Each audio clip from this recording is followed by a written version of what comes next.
Hello friends, ನಮಸ್ಕಾರ ಎಲ್ರಿಗೂ. ನಾನು ಭಾಸ್ಕರ್. ಫ್ರೆಂಡ್ಸ್, ಇವತ್ತಿನ ಈ ಒಂದು ವಿಡಿಯೋದಲ್ಲಿ ನಿನ್ನೆ ಆನ್ ಪ್ಯಾಸಿವ್ನ ಪ್ರೈಮ್ ಡಿಸ್ಕಷನ್ ಅಂತ ಏನು ಎವ್ರಿ ಸಂಡೇ ಆಗುತ್ತೆ ಸಾಯಂಕಾಲ 8 ಗಂಟೆಗೆ, ಅದರಲ್ಲಿ ನಮ್ಮ ಲೀಡರ್ಸ್ಗಳು ಏನು ಬಂದು ಡಿಸ್ಕಷನ್ ಮಾಡ್ತಾರೆ ಅದ್ರ ಬಗ್ಗೆ ನಾವು ಈ ಒಂದು ವಿಡಿಯೋದಲ್ಲಿ ನಾವಿವತ್ತು ನೋಡೋಣ ಸ್ನೇಹಿತರೆ. ಫ್ರೆಂಡ್ಸ್, ನಾವು ಮೊದಲಿಗೆ ಡಿಸ್ಕಷನ್ ಆದಂಥ ವಿಚಾರ ಏನಂತಂದರೆ, ಮೊದಲಿಗೆ ಸೋಷಿಯಲ್ ಮೀಡಿಯಾದ ಬಗ್ಗೆ, ನೆಗೆಟಿವಿಟಿ ಬಗ್ಗೆ ಚರ್ಚೆ ಮಾಡ್ತಾಯಿದ್ರು. ಅಂದರೆ ನಾವು ಸೋಷಿಯಲ್ ಮೀಡಿಯಾದಲ್ಲಿ ಎಷ್ಟು ಟೈಮನ್ನು ವೇಸ್ಟ್ ಮಾಡ್ತೀವಿ, ಹೇಗೆಲ್ಲ ಟೈಮ್ ಪಾಸ್ ಮಾಡ್ತಾಯಿರ್ತೀವಿ ಅನ್ನೋದ್ರ ಬಗ್ಗೆ ಚರ್ಚೆ ಆಗ್ತಾಯಿತ್ತು. ಅಂದರೆ ಪಾಲಿಟಿಷಿಯನ್ಸ್ ಇರ್ಬೋದು ಅಥವಾ ದೊಡ್ಡ ದೊಡ್ಡ ಲೀಡರ್ಸ್ಗಳು ತಮ್ಮ ಲಾಭಕ್ಕಾಗಿ ಒಂದು ವಿಚಾರನ ಅವರು ಸೋಷಿಯಲ್ ಮೀಡಿಯಾದಲ್ಲಿ ಹರಿಬಿಡ್ತಾರೆ. ಫೇಕ್ ನ್ಯೂಸನ್ನು ಅದನ್ನು ಪಾಸಿಟಿವ್ ಆಗಿ ತೊಗೊಂಡು ಹೋಗ್ತಾರೆ. ಅಂದರೆ ಜನರ ಒಂದು ಇಂಪ್ಯಾಕ್ಟನ್ನು ಬೇರೆ ಕಡೆ ತೊಗೊಂಡು ಹೋಗಲಿಕ್ಕೆ ಅವರು ಒಂದು ಬೇರೆ ಬೇರೆ ವಿಚಾರಗಳನ್ನ ಅಲ್ಲಿ ಸೋಷಿಯಲ್ ಮೀಡಿಯಾದಲ್ಲಿ ಹಬ್ಬಿಸ್ತಾರೆ. ಅದನ್ನು ಜನ ಜಾಸ್ತಿ ಅದನ್ನು ಚರ್ಚೆ ಮಾಡ್ತಾರೆ. ಅದ್ರ ಬಗ್ಗೆ ಭಾಳ ಡೀಪ್ ಡಿಸ್ಕಷನ್ ಆಗ್ತವೆ. ಇವೆಲ್ಲ ಲಾಭವನ್ನು ಯಾರು ತೊಗೊಳ್ತಾರೆ ಅಂತಂದರೆ ಪಾಲಿಟಿಷಿಯನ್ಸ್ ತೊಗೊಳ್ತಾರೆ. ಆಬ್ವಿಯಸ್ಲಿ ನಿಮಗೆಲ್ರಿಗೂ ಗೊತ್ತಿರುವಂಥ ವಿಚಾರ. ಸೊ ಹಾಗಾಗಿ ಆ ಒಂದು ನೆಗೆಟಿವ್ ವಿಚಾರಗಳನ್ನ ನಾವು ಅದನ್ನು ನೋಡದೇ ಇದ್ರೇ ಒಳ್ಳೆಯದು ಅನ್ನೋದ್ರ ಬಗ್ಗೆ ನಿನ್ನೆ ಚರ್ಚೆ ಆಗ್ತಾಯಿತ್ತು. ಆಬ್ವಿಯಸ್ಲಿ ಇವೆಲ್ಲ ವಿಚಾರಗಳು ನಮ್ಗೆ ಗೊತ್ತಿರುವಂಥದ್ದೇ. ನಾವೇನು ಮಾಡ್ತೀವಿ, ಜಾಸ್ತಿ ಟೈಮನ್ನು ಅಂದರೆ ಪಾಲ್ತು ಟೈಮ್ ಅಂತ ಏನು ಹೇಳ್ತೀವಿ ಅದನ್ನು ನಾವು ಸೋಷಿಯಲ್ ಮೀಡಿಯಾದಲ್ಲಿ, ಅದರಲ್ಲಿ ಕೆಟ್ಟದ್ದು ಇದೆ, ಒಳ್ಳೆಯದು ಇದೆ. ಒಳ್ಳೆಯದನ್ನು ತೊಗೋಬೇಕು, ಕೆಟ್ಟದ್ದನ್ನು ಬಿಟ್ಟು ಬಿಡಬೇಕು ಅಲ್ವಾ ಸ್ನೇಹಿತರೆ. ಆನ್ ಪ್ಯಾಸಿವ್ನಲ್ಲಿ ಭಾಳಷ್ಟು ಇವಾಗ ಡೆವಲಪ್ಮೆಂಟ್ಗಳು ಒಳ್ಳೊಳ್ಳೆ ರೀತಿಯಲ್ಲಿ ಡೆವಲಪ್ಮೆಂಟ್ಗಳಾಗ್ತಾ ಇದ್ದಾವೆ. ಅದ್ರ ಬಗ್ಗೆಯೂ ಕೂಡ ಚರ್ಚೆ ಆಗ್ತಾಯಿತ್ತು. ಆನ್ ಪ್ಯಾಸಿವ್ನಲ್ಲಿ 360 ವೆಬಿನಾರ್ನಲ್ಲಿ, ಲಾಸ್ಟ್ ವೆಬಿನಾರ್ನಲ್ಲಿ ಎಸ್ ಸರ್ ಕೂಡ ಬಂದಿದ್ದರು. ಭಾಳ ಪಾಸಿಟಿವ್ ಆಗಿದ್ದರು, ಅಂದರೆ ಭಾಳ ರಿಲ್ಯಾಕ್ಸ್ ಮೋಡಲ್ಲಿದ್ದರು ಅನ್ನೋ ಒಂದು ವಿಚಾರದಲ್ಲಿ ಚರ್ಚೆ ಆಗ್ತಾಯಿತ್ತು. ಆನ್ ಪ್ಯಾಸಿವ್ ಆ್ಯಕ್ಚುಲಿ ನಿಂತಿರೋದು ಸತ್ಯದ ಮೇಲೆ ನಡೀತಾ ಇರೋದಕ್ಕಾಗಿ ಯಾರೇನು ನೆಗೆಟಿವ್ ಮಾತಾಡಿದರೂ ಕೂಡ, ಏನು ಅದ್ರ ಬಗ್ಗೆ ನೆಗೆಟಿವ್ ಥಿಂಕ್ ಮಾಡಿದ್ರು ಕೂಡ ಆನ್ ಪ್ಯಾಸಿವ್ಗೆ ಏನು ವ್ಯತ್ಯಾಸ ಬೀಳಲ್ಲ. ಯಾಕಂತಂದರೆ ಆನ್ ಪ್ಯಾಸಿವ್ಗೆ ಆ್ಯಸ್ ಸರ್ಗೆ ಗೊತ್ತಾಗಿದೆ ನಾವು ಏನಾಗಿದೆ ಅದನ್ನೆಲ್ಲ ಸರಿ ಮಾಡಿಕೊಂಡು, ಈಗ ಏನು ಇತ್ತೀಚಿನ ದಿನದಲ್ಲಿ ಏನು ಡ್ಯಾಮೇಜ್ ಆಗಿದೆ ಅಥವಾ ಏನು ಕಂಪ್ನಿಗೆ ಏನು ಹರ್ಡಲ್ಸ್ ಬಂದಿದೆ ಅದನ್ನೆಲ್ಲ ಸರಿಪಡಿಸ್ಕೊಂಡು ನಾವು ಬರ್ತೀವಿ ಅನ್ನೋ ವಿಚಾರದಲ್ಲಿ ಅವರು ಮಾತಾಡ್ತಾಯಿದ್ರು ಲೀಡರ್ಸ್ಗಳು. ಆನಂತರ ಲೀಡರ್ಗಳು ಮಾತಾಡ್ತಾಯಿದ್ರು ಸ್ಟ್ಯಾಬಿಲಿಟಿ ಬಗ್ಗೆ. ಅಂದರೆ ನಾವು ಫೈನಾನ್ಷಿಯಲ್ ಸ್ಟೆಬಿಲಿಟಿ ಬಗ್ಗೆ ಮಾತಾಡ್ತಾಯಿದ್ರು. ಅಂದರೆ ನಾವು ಎಲ್ಲರೂ ಕೂಡ ಒಂದು ಫೈನಾನ್ಷಿಯಲ್ ಸ್ಟೆಬಿಲಿಟಿಗೋಸ್ಕರ ಓಡಾಡ್ತಾ ಇದ್ವಿ, ನಮ್ಮ ಲೈಫಲ್ಲಿ ರೇಸನ್ನು ನಾವು ಇಟ್ಕೊಂಡಿದ್ವಿ ಅಂತ ಹೇಳ್ಬೋದು. ಯಾಕಂದರೆ ನಮಗಿವಾಗ ಒಂದು ಪ್ರತಿಯೊಬ್ಬ ವ್ಯಕ್ತಿಗೂ ಕೂಡ ಒಂದು ಫೈನಾನ್ಷಿಯಲ್ ಸ್ಟೆಬಿಲಿಟಿ ಅನ್ನೋದು ಬೇಕಾಗುತ್ತೆ. ಯಾಕಂದರೆ ನಮ್ಮ ಒಂದು ಲೈಫನ್ನು ಹೇಗೆ ಸೆಟ್ ಮಾಡ್ಕೋಬೇಕು, ನಾವು ಏನು ಮಾಡಬೇಕು, ಎಲ್ರಿಗೂ ಅನುಕೂಲತೆಗಳು ಇರಲ್ಲ. ಕೆಲವರು ಸ್ವಂತ ಕಾಲ ಮೇಲೆ ನಿಲ್ಲಬೇಕು, ಇನ್ನು ಕೆಲವರಿಗೆ ಯಾರೋ ಪಿತ್ರಾರ್ಜಿತವಾಗಿ ಬಂದಿರೋಂಥ ಆಸ್ತಿ ಇರುತ್ತೆ ಅಥವಾ ಏನೋ ಒಂದು ಅವರಿಗೆ ಫೈನಾನ್ಷಿಯಲ್ ಸಮಸ್ಯೆ ಇರೋಲ್ಲ, ಅಂಥವ್ರು ಹೇಗೋ ಸೆಟ್ಲ್ ಆಗ್ತಾರೆ. ಇನ್ನು ಭಾಳಷ್ಟು ಜನರು ಸೆಟ್ಲ್ ಆಗದೆ ಇರೋರು ಅತಂತ್ರರಾಗಿರ್ತಾರೆ. ಬಟ್ ನಮಗೆ ಆನ್ ಪ್ಯಾಸಿವ್ ಅನ್ನೋ ಒಂದು ಕಂಪನಿ ಸಿಕ್ಕ ನಂತರ ನಮ್ಮಲ್ಲಿ ಆತ್ಮವಿಶ್ವಾಸ ಹೆಚ್ಚಾಗಿದೆ, ನಮಗೊಂದು ವಿಶ್ವಾಸ ಇದೆ, ನಮಗೊಂದು ಭರವಸೆ ಇದೆ. ಏನಂತಂದರೆ ನಾವು ಇದರಲ್ಲಿ ಫೈನಾನ್ಷಿಯಲ್ ಸ್ಟೆಬಿಲಿಟಿಯನ್ನು ನಾವು ಕಂಡುಕೊಳ್ತೀವಿ. 100% ನಮಗೆ ನಮ್ಮ ಒಂದು ಲೈಫ್ ಸೆಟ್ ಆಗುವಂಥ ಎಲ್ಲ ಲಕ್ಷಣಗಳು ನಮಗೆ ಇದೆ. ಯಾಕಂದರೆ ನಮಗೆ ಆನ್ ಪ್ಯಾಸಿವ್ನಲ್ಲಿ ಯಾರೆಲ್ಲ ಫೌಂಡರ್ ಆಗಿದ್ದಾರೆ ಪ್ರತಿಯೊಬ್ಬರದ್ದು ಕೂಡ ಲೈಫ್ ಸೆಟ್ಲ್ ಆಗುತ್ತೆ. ಯಾಕಂದರೆ ಫೈನಾನ್ಷಿಯಲ್ ಮೇನು ಒಬ್ಬ ವ್ಯಕ್ತಿಗೆ ಮುಖ್ಯವಾಗಿ ಬೇಕಾಗೋದು ಏನಂತಂದರೆ ಫೈನಾನ್ಷಿಯಲಿ ಅವನು ಸ್ಟೇಬಲ್ ಆಗಿದ್ದಾನೆ, ಫೈನಾನ್ಷಿಯಲಿ ಅವನು ಸೆಟ್ಲ್ ಇದ್ದಾನೆ ಅಂತಂದರೆ ಬಾಕಿ ಎಲ್ಲದರಲ್ಲೂ ಅವನು ಹೇಗೆ ಬೇಕಾದರೂ ಜೀವನ ರೂಪಿಸ್ಕೊಳ್ಳಿಕ್ಕೆ ಅವಕಾಶ ಇರುತ್ತೆ. ಸೊ ಮತ್ತು ನಾವು ಆ ಒಂದು ನಿಟ್ಟಿನಲ್ಲಿ ನಾವು ಸಾಮಾನ್ಯ ಜನ ಅಂದರೆ ಒಂದು ಸಂಘರ್ಷ ಮಾಡ್ತಾನೆ ಇರ್ತೀವಿ ಫೈನಾನ್ಷಿಯಲ್ ಸ್ಟೇಬಿಲಿಟಿಗೋಸ್ಕರ.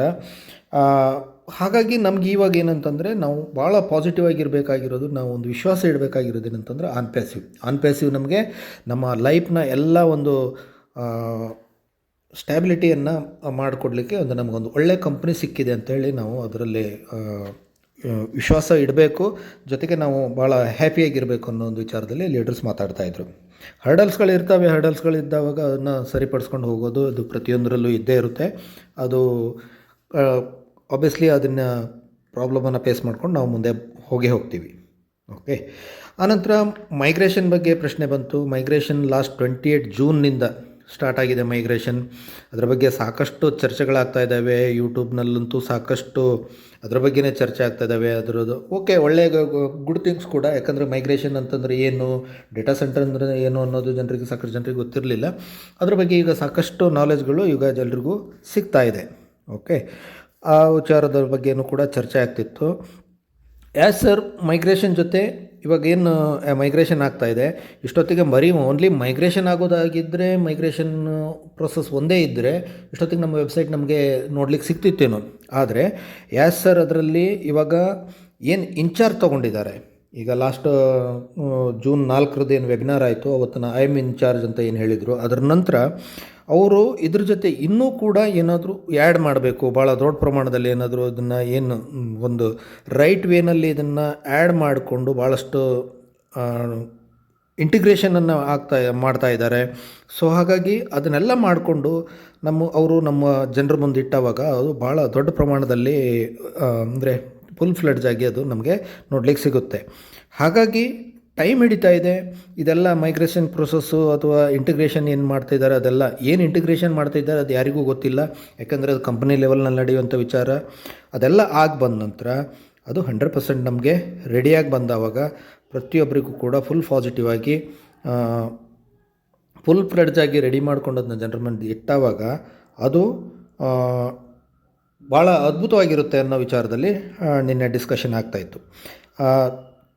ಸರ್ದು ವಿಚಾರನೂ ಅದೇ ಇರಬೇಕು, ಎಲ್ಲವನ್ನೂ ರೆಡಿ ಮಾಡಿಕೊಂಡು ಫುಲ್ ಫ್ಲೆಡ್ಜ್ ಆಗಿ. ಮತ್ತು ನಾಳೆ ಒನ್ಸ್ ಇದು ಲೈವ್ ಆದವಾಗ ಅದರಲ್ಲಿ ಮತ್ತೇನು ಚೇಂಜಸ್ಸನ್ನು ಮಾಡೋದು, ಚೇಂಜಸ್ಗಳಿರ್ತವೆ, ಅದನ್ನು ಮತ್ತೆ ನಿಲ್ಲಿಸೋದು ಆ ಥರ ಏನೂ ಇರಬಾರ್ದು ಅನ್ನೋ ಒಂದು ವಿಚಾರದಲ್ಲಿ ಅವರು ಫುಲ್ ಫ್ಲೆಡ್ಜ್ ಆಗಿ ರೆಡಿ ಮಾಡಿಕೊಂಡೇ ಜನರಿಗೆ ಅದನ್ನ ಫೇಸ್ ಮಾಡಬೇಕು ಅಂದರೆ ಜನರ ಮುಂದೆ ಇಡಬೇಕು ಅನ್ನೋ ಒಂದು ವಿಚಾರದಲ್ಲಿ ಅವರು ಪ್ಲ್ಯಾನಿಂಗ್ ಮಾಡಿರ್ಬೋದು.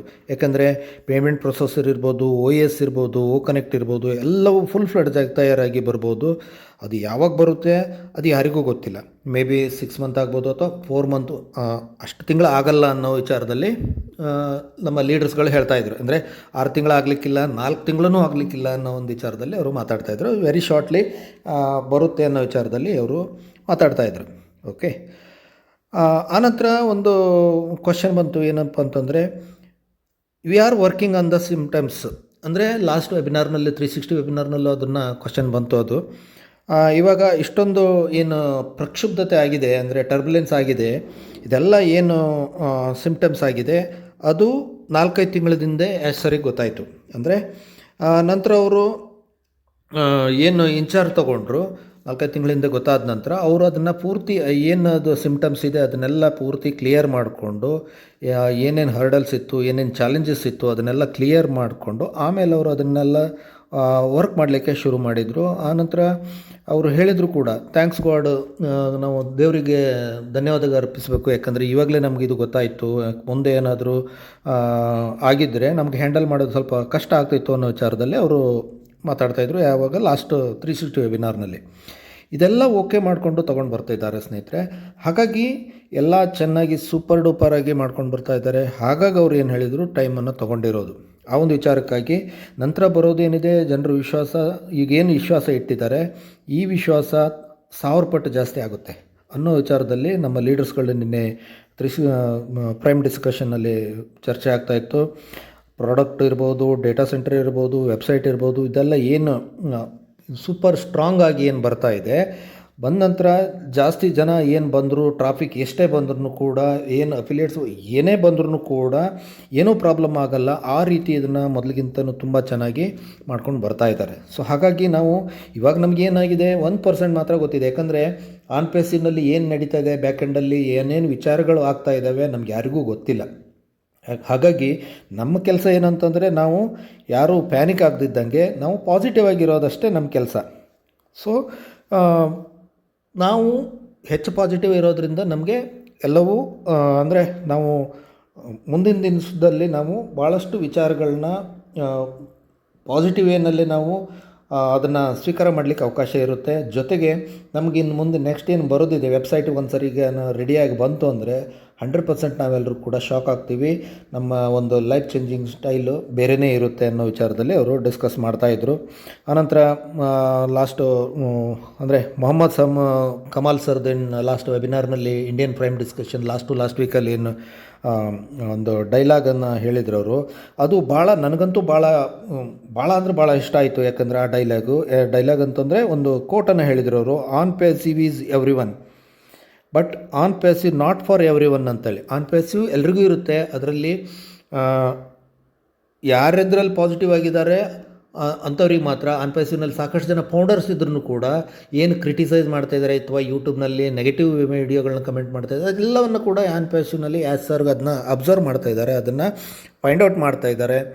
ಅವ್ರಿಗೆ ಗೊತ್ತಿದೆ ಯಾರು ಇದರಲ್ಲಿ ಅಂದರೆ ಯಾರು ಇದರಲ್ಲಿ ಪಾಸಿಟಿವ್ ಆಗಿರ್ತಾರೆ ಅಂಥವ್ರು ಮಾತ್ರ ಇರ್ತಾರೆ. ಫೌಂಡರ್ಸ್ ಇದ್ರೂ ಕೂಡ ಅವರಿಗೆ ಈ ಒಂದು ಅವಕಾಶ ಸಿಗಲ್ಲ ಅನ್ನೋ ವಿಚಾರದಲ್ಲಿ ಅವರು ಆ ಒಂದು ಕೋಟನ್ನು ಹೇಳಿದ್ದು.